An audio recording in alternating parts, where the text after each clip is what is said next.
The alien queen was astonished when the human she married revealed high HFY Stories Eric had never imagined that he would stand in the grand halls of the Scifi palace, the most technologically advanced and proud civilization humanity had ever met. The walls were alive with flowing light, shifting colors that reflected the moods of those who walked past. He felt small among the towering structures and the alien figures who moved with such grace and purpose. He had read about the Scifi, about their strict codes of honor, their intelligence, and their skepticism toward humans, but seeing them up close was another experience entirely. The Scifi queen, Lyra, sat on her throne, her form elegant and commanding. Her eyes, large and luminous, seemed to pierce into the very soul of anyone who approached. Eric knew that every move he made would be observed, analyzed, and judged. The meeting was formal, a necessary step in building trust between humans and the Scifi. For centuries, humans had watched the stars, dreaming of contact with beings like these, and now here he was, representing all of humanity. "Human," Lyra said, her voice calm but carrying the weight of authority, "you come to our world seeking alliance. Why should we trust one so small and fragile compared to us? It is in our minds, our ability to adapt, to learn, and to work together. We seek not conquest but understanding and cooperation."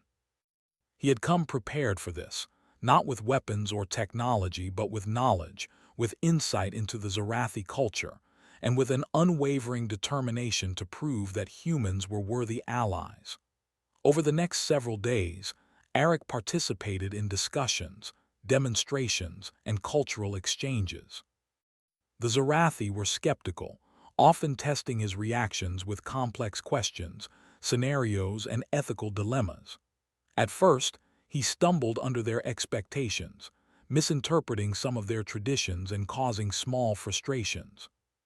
But he learned quickly, adapting to their ways, asking questions that showed genuine interest, and offering solutions that combined human practicality with careful respect for Scifi tradition. It was during a demonstration of human engineering that Eric truly captured the Queen's attention. The Scifi had long relied on massive, precise machines for construction, powered by energy sources that humans had yet to fully understand. Eric, however, presented a small modular structure that could self-assemble, adjust to environmental conditions, and even repair itself when damaged. It was simple by Scifi standards, but it demonstrated efficiency, adaptability, and clever design. Lyra watched in silence as the structure came to life before her eyes. There was a faint hint of a smile on her lips, something Eric had not seen before. She leaned slightly forward, intrigued, and asked him questions, not to challenge, but to understand the method behind human thinking. Eric explained how humans learned from failure, how they turned mistakes into lessons, and how cooperation and communication were their true strengths. "Impressive," she said finally, her voice carrying a note of surprise. "Your kind survives by bending rules that even we consider absolute. Perhaps there is merit in your approach." "It is not strength alone that ensures survival, Your Majesty, but the ability to see opportunity where others see obstacle. Humans value life, but we also value ingenuity. That is what we offer." Some were impressed, others suspicious, questioning why a human could display such insight in matters that even seasoned Scifi strategists found challenging. But Eric did not falter. He continued to demonstrate his abilities in logistics, planning, and problem-solving, slowly earning their respect, and in some cases their admiration. One evening, as the twin moons rose over the city, Lyra invited Eric to a private walk along the palace gardens. The gardens were vast, stretching into the horizon, filled with flora that glowed softly under the alien night sky. The scent of unknown flowers filled the air, and the sound of distant streams created a serene ambience. Eric felt the weight of the day lift slightly as they walked together. "Most humans would be overwhelmed by all this," Lyra said, gesturing to the glowing flora and the towering spires of the city in the distance. "Yet you move as though you belong. We cannot afford to be intimidated by the unfamiliar. You may see us as small, but we have a way of surviving where others fail, and of succeeding where others underestimate us. In their tradition, a symbolic bond was formed between Eric and Lyra, not as a marriage in the human sense, but as a demonstration of mutual trust and commitment to shared goals. Eric accepted the gesture with humility, understanding the significance. Around him, the Zarathi watched carefully, noting every subtle reaction, every expression. It was an intricate dance of politics, culture, and respect. As the ceremony concluded, Lyra spoke to him quietly, her tone curious and cautious. "Do you understand what this bond truly signifies, human?" But even as they celebrated this symbolic union, trouble brewed on the horizon. Attacks began to target human colonies on nearby planets.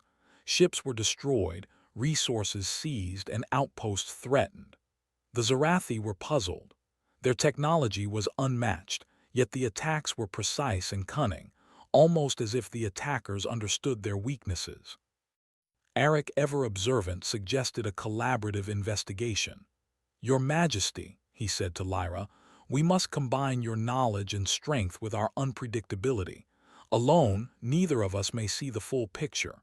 Together, we stand a chance." You, however, seem to understand balance. Certain signs suggested that some within the Zarathi ranks were acting against the alliance, possibly motivated by distrust of humans or desire for power. He shared his suspicions with Lyra in private. She frowned, her composed expression giving way to concern. If this is true, it could destabilize everything we have worked for. But it would not be the first time internal conflict threatened our civilization. "Perhaps you are unlike any human I have known. Perhaps there is value in this bond that goes beyond ceremony." His approach was unconventional but effective, combining human adaptability with Zarathi technology and strength. During one particular operation, Eric demonstrated a skill that left even Lyra astonished. Using only limited resources, he set a series of clever traps that misled the attackers, allowing the team to capture vital intelligence without unnecessary conflict. Lyra watched from a distance, her eyes wide with admiration. "You are remarkable," she whispered to herself. "I had underestimated humans. Perhaps this alliance is only the beginning of something far greater." And in that moment, he realized that the Queen, for all her wisdom and strength, had never truly encountered a human like him before. The attacks on human colonies had grown more frequent and more precise. Entire supply convoys vanished without warning, communication stations were disabled, and scouts reported strange signals moving faster than anything the Zarathi had encountered. The council was in a panic, yet Eric remained calm. He knew that panic was the enemy of reason. He stood in the command room of the Zarathi capital, a vast chamber filled with glowing displays and intricate holographic maps. Lyra was beside him, watching as he pointed out key locations and patterns. The Zarathi warriors in the room murmured among themselves, skeptical of the humans' unconventional suggestions. "These attacks are not random," Eric said, tracing a path with his finger on a glowing map. "Look at the timing, the locations, the methods. Whoever is behind this knows our routines, our weaknesses, but they also avoid unnecessary confrontation. They are testing us, learning how we respond." The idea that the attacks could be coming from their own people was alarming, yet Eric's reasoning made sense. The Queen remained silent, letting him continue. "We should form a small strike team," Eric said. "Humans are unpredictable, adaptable, and capable of improvisation. Combined with Zarathi's strength, we can respond in ways the attackers do not expect. If we can catch them off guard, we can end this quickly." The humans were resourceful and inventive, the Zarathi precise and powerful. Together, they formed a unit capable of both strength and strategy. Their first mission was reconnaissance. A remote outpost had been attacked twice in the last week. Eric led the team in stealth, avoiding patrols and automated defenses. The humans moved quietly, using small gadgets to jam sensors, while the Zarathi relied on advanced cloaking technology. It was an unusual collaboration, and Lyra watched from the command center as Eric directed them with calm authority. When they reached the outpost, evidence of sabotage was clear. Machinery had been tampered with, supply stores destroyed, and strange symbols marked the walls. Eric studied the symbols carefully. "These are not typical of the external attackers," he said. "They are a warning, a message from someone who knows us well." Eric's mind raced, connecting patterns, predicting movements, and planning contingencies. The team moved as one, following his lead, and despite the dangers, they avoided confrontation. Lyra observed, astonished at how humans adapted. While Zarathi warriors were trained to respond in specific ways, humans improvised, combining observation, creativity, and instinct. They used the environment to their advantage, turning what appeared to be weaknesses into strengths. Trees became cover, shadows became allies, and simple devices confused enemies far more advanced than themselves. "This is remarkable," Lyra murmured to her aide. "Humans think in ways we do not. They can see possibilities where we see only obstacles." "You are certain?" she asked. "Certain enough to act, Your Majesty," Eric replied. "If we wait, the attackers will gain the advantage. We must strike before they do." The approach was treacherous, through rough terrain filled with natural hazards and automated defenses. Humans and Zarathi worked together seamlessly, each learning from the other. Humans improvised tools to bypass traps, while Zarathi provided overwhelming force when needed. As they infiltrated the facility, Eric showed his true talent, predicting enemy behavior. He anticipated patrol routes, set subtle diversions, and coordinated simultaneous actions. The humans adapted quickly to unexpected changes, while the Zarathi followed orders with precision. Together, they neutralized the defenses without alerting the entire facility. Inside, Eric discovered advanced weapons, stolen supplies, and evidence linking the attacks to rogue Zarathi factions who opposed the alliance. He studied the documents and data files, his mind racing. "They underestimated humans," he said quietly. "They think we are weak, but they have no idea how resourceful we can be."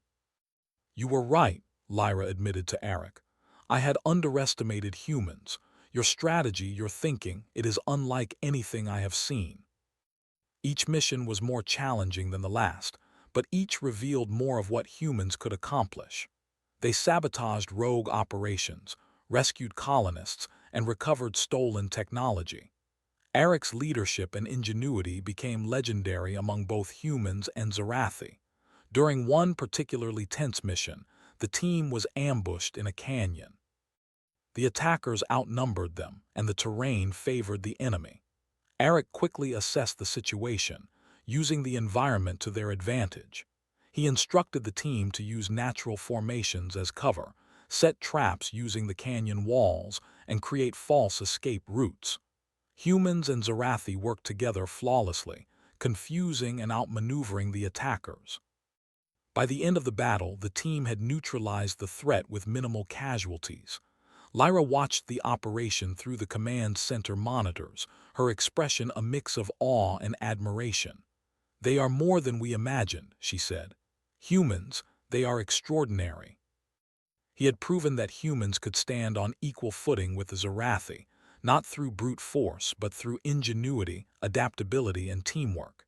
He had shown that even when faced with overwhelming odds, humans could survive, overcome, and even triumph. Lyra approached him in the gardens that evening. The soft glow of alien plants lit their path, and the air was filled with the scent of unfamiliar flowers. "You have done more than survive, human," she said. "You have shown us what humans are truly capable of. I am astonished." It is about creativity, courage, and the will to keep going when everything seems lost. They had faced real threats, seen the dangers of mistrust and treachery, and had overcome them together. The Queen's respect was no longer cautious. It was genuine. For the first time, Lyra considered the possibilities of working alongside humans. Their unpredictability, their resilience, and their ability to see opportunities where others saw obstacles made them invaluable allies. She began to understand that humans were not fragile, but capable of achieving what even the most advanced Zarathi systems could not predict. Arik, for his part, felt a quiet sense of pride. He had not only protected human colonies, but had also demonstrated that humans were a force to be reckoned with. They were not the strongest, but they were clever, adaptable, and willing to take risks others would not. That combination made them extraordinary. The attacks would continue, and new threats would surely arise, but for now, the first wave had been dealt with. The rogue factions were exposed, their plans disrupted, and the alliance had been strengthened. Humans had earned a place of respect among the Zarathi, and Arik had earned the admiration of the queen herself. Lyra turned to him as they reached the palace gates. "Human, you have exceeded all expectations. I must admit, I did not believe your kind could accomplish what you have. That is all any species can do." Humanity had shown its value, not through sheer force, but through intelligence, courage, and ingenuity. The Queen had seen it, the Zarathi had seen it, and soon the galaxy would see it as well. And in that quiet moment, amidst glowing gardens and alien moons, Arik realized that humans had something far greater than technology or numbers. They had the ability to surprise, to adapt, and to rise above any challenge, a truth that would astonish the galaxy when fully revealed. The calm after the recent wave of attacks was deceptive. Arik knew it was not over. The rogue Zarathi factions were wounded but far from defeated. Intelligence reports suggested that they were regrouping, gathering resources, and preparing for a larger strike. Arik spent hours analyzing patterns, cross-referencing attack data, and preparing strategies that combined human unpredictability with Zarathi strength. Lyra called him to the command chamber. The room was filled with holographic projections of planets, ships, and troop movements. She looked at him with both curiosity and concern. "You have been quiet," she said. "What is your assessment, human? But how will humans contribute beyond what they have already done?" Humans were unpredictable, yes, but in a way that turned potential weaknesses into advantages. "Then show me, human," she said. "Show me what your people are capable of." Humans taught the Zarathi how to improvise in unpredictable situations, using the environment, constructing simple yet effective devices, and making quick decisions under pressure. In turn, the Zarathi shared their advanced technology, precision in combat, and deep understanding of strategy. Arik's plan was bold. Instead of meeting the attackers head-on, they would use misdirection, traps, and a combination of human ingenuity and Zarathi power to outmaneuver them. The plan relied on careful observation, rapid adaptation, and exploiting assumptions the rogue factions had about human weakness. The day of the mission arrived.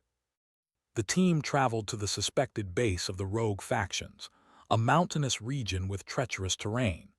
The humans scouted ahead, using drones and simple sensors to map the area, while the Zarathi maintained strategic positions, ready to strike with overwhelming force if needed. As they approached the base, Arik noticed subtle clues that indicated the attackers were expecting a conventional assault. Their patrols were predictable, their defenses strong but rigid. This was the opportunity he had been waiting for. "They assume we will act like Zarathi," he said quietly to Lyra, who observed from a distance. "We will not. We will act like humans." A small patrol discovered one of the decoys, and chaos erupted. Human ingenuity shone immediately. They improvised with whatever was at hand, turning the skirmish into a controlled encounter that drew the enemy into carefully prepared zones. Zarathi warriors struck with precision, neutralizing threats without unnecessary force. Arik moved through the battlefield with calm authority, coordinating both humans and Zarathi. He anticipated enemy moves, adjusted plans in real time, and inspired his team to act boldly. It was during this battle that Lyra truly understood what he had meant about human capability. Humans did not simply follow orders. They adapted, improvised, and created solutions on the spot that even advanced Zarathi strategy could not predict. When they reached the main facility, the rogue commanders attempted a last desperate defense. Eric's team was outnumbered, but their coordination, intelligence, and unexpected tactics turned the battle in their favor. Humans used the terrain to their advantage, exploiting weaknesses in enemy formations, while Zarathi forces struck at the precise moment. The combination was devastatingly effective. After hours of intense fighting, the rogue factions were defeated. Key leaders were captured, supplies reclaimed, and colonies secured. The operation was a complete success, achieved with minimal casualties.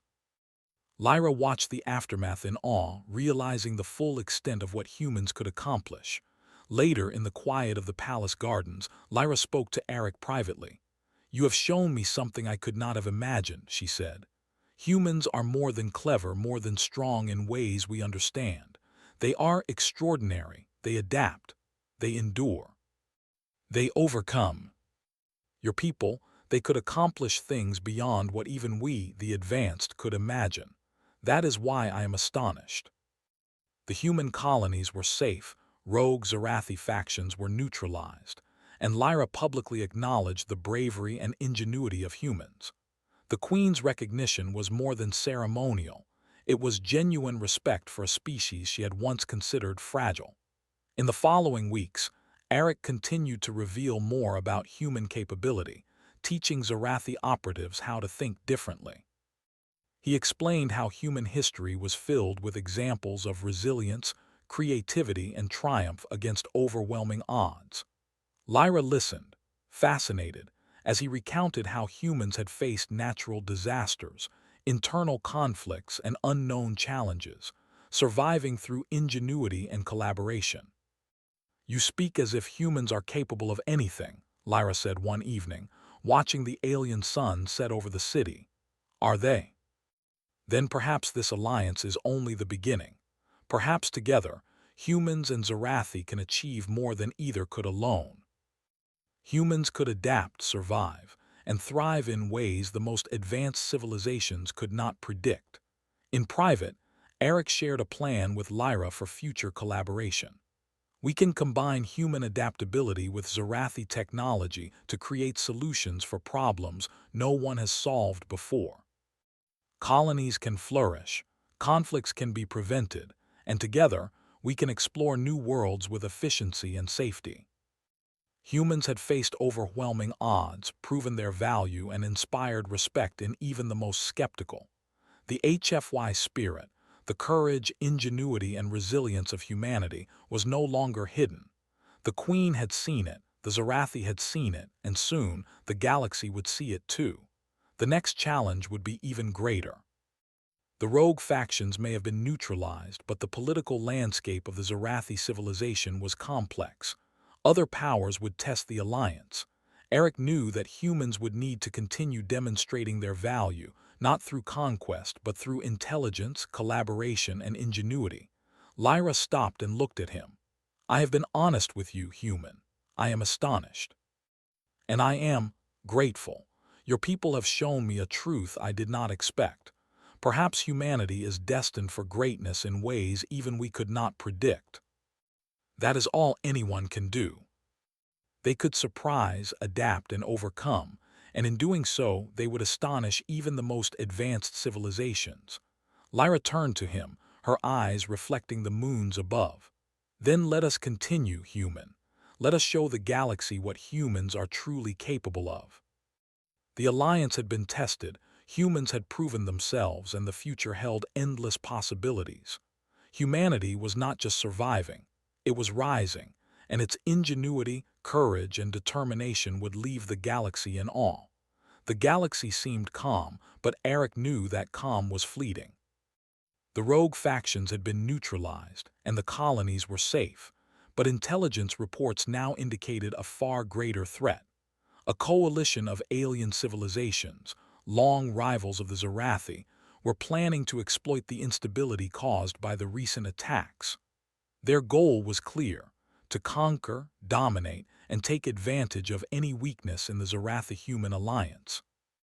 Eric stood in the command room reviewing maps, star charts, and incoming reports. Lyra was beside him, her expression focused and tense. "They are coming," she said quietly. "Their fleets are massive. Even our combined forces will face a challenge. They assume we are small, fragile, and predictable. They do not see what we truly are capable of." Humans devised new techniques, combining ingenuity, resourcefulness, and improvisation. They developed adaptive drones, temporary energy shields, and diversion systems that could be deployed with minimal resources. The Zarathi, in turn, contributed their advanced ships, powerful weapons, and unmatched precision in combat. Eric explained his strategy to the Queen. "We cannot simply meet them head-on. Their numbers and firepower are superior, but we can outthink them. We can turn their confidence against them. The key is to use what they assume is a weakness, our unpredictability, as our greatest strength. Show me how humans can tip the balance in our favor." Humans led reconnaissance missions, deploying small ships that moved unpredictably, sending false signals, and drawing the enemy into traps. Zarathi ships remained in strategic positions, ready to strike when the humans had disrupted the enemy's expectations. The first engagement occurred near a mining station. The enemy fleet moved in tight formation, confident in their advantage. Humans had created deceptive signals, small drones mimicking larger ships, drawing enemy fire and attention. Meanwhile, Zarathi fighters emerged from hidden positions, striking with precision. The battle was chaotic, but every movement had been anticipated, every possibility accounted for. Eric coordinated through the communication network, his voice calm and commanding. "Use the canyon formations, split into 3 groups, draw them in." Humans and Zarathi responded instantly, adapting to the shifting battlefield, improvising when unexpected threats appeared. Lyra watched from the command center, astonished. Humans did not fight like any other species she had encountered. They moved with unpredictability, ingenuity, and courage, turning what appeared to be disadvantages into strategic advantages. Each decision was fluid, adaptive, and calculated to exploit the enemy's assumptions. Hours passed, and the battle raged across multiple locations. Humans and Zarathi worked in perfect coordination. Where the enemy expected rigidity, they found flexibility. Where they expected fear, they encountered courage. And where they expected repetition, they faced constant innovation. In the midst of the conflict, Eric discovered a critical weakness in the coalition's formation. Using a combination of human intuition and analysis of enemy patterns, he directed a concentrated strike at a key command ship. Human engineers had devised a device that could temporarily disable the ship's energy shields, something the coalition had never encountered. Zarathi warriors executed the attack with precision, crippling the command ship and causing confusion among the enemy fleet. Lyra's eyes widened as she witnessed the result. "They did not expect this," she said. "They underestimated humans." After the battle, the coalition retreated, their morale shattered. They had encountered a force they could not predict, a combination of courage, strategy, and creativity that no technology alone could overcome. Humans had proven their worth not through brute strength, but through ingenuity and adaptability. In the quiet aftermath, Eric and Lyra walked through the palace gardens. The twin moons cast a silver light over the city, and the soft glow of alien plants illuminated their path. The battle was won, but Eric knew that vigilance was always necessary. "You have done it, human," Lyra said softly. "You have shown that your people are not weak, that they are extraordinary. We do what we must to protect those we care about. That is all any species can do. I am honored to stand with your people." The success of the battle led to a new era of cooperation. Colonies thrived under joint human-Zarathi management. Trade, technology, and culture flourished. Humans contributed ideas, inventions, and approaches that the Zarathi had never imagined. The Queen openly acknowledged the importance of human ingenuity, declaring it a critical element in the continued strength of their civilization. Lyra spoke to Eric privately in the palace council chamber. "Your people have changed everything, human. I had never realized the depth of your capability. You think, adapt, and endure in ways that even the most advanced cannot anticipate. That is what humans do." Humans had proven themselves in one corner of it, but countless other worlds awaited exploration, and countless dangers remained. Yet he felt a deep confidence, knowing that humanity's greatest strengths were not just their technology, their numbers, or their weapons. It was their ingenuity, their adaptability, and their willingness to face the unknown. The twin moons rose over the Zarathi city, casting silver light across the gardens and towers. Lyra turned to Eric. "Together, humans and Zarathi will achieve more than either of us alone. The galaxy will remember this day, and they will remember the courage and ingenuity of your people. We will continue to do what we must. That is all we can promise, Your Majesty. But when we act together, there is no challenge we cannot face." They had proven that they could survive, adapt, and thrive, even in a universe that had once seemed impossible to conquer. Lyra placed a hand lightly on his arm, a gesture of trust and respect. "You have shown me the truth, human. Your people are remarkable. I am honored to call them allies and to call you a partner."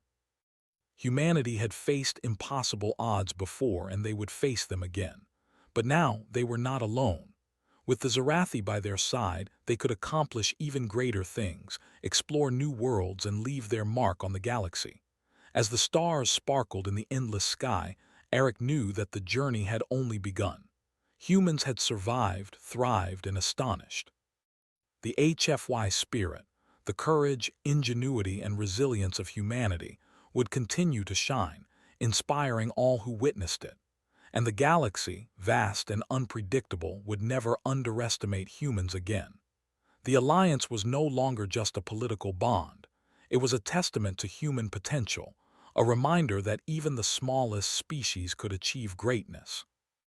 Together with the Zarathi, humans were ready to face the future, whatever it might hold, with courage, intelligence, and the unbreakable will to survive and thrive. And in that moment, the Queen understood fully why the human she had come to trust, respect, and even care for had astonished her.